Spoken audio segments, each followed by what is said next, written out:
Hello everyone and welcome back to our YouTube channel. In today's video, I am going to show you how to archive your Weebly website.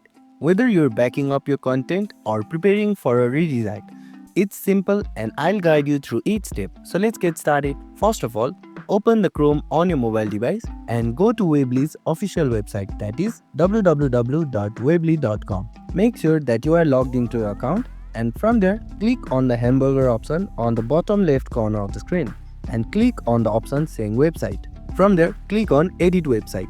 Now click on the edit option, which is located at the top right corner of the screen. From there, you will be redirected to Weebly editor page, and here you have to search for the option saying setting, which is at the top of the navigation bar. Here you can see an option saying archive. If you have already published your website, you will get an option of archiving the website over here.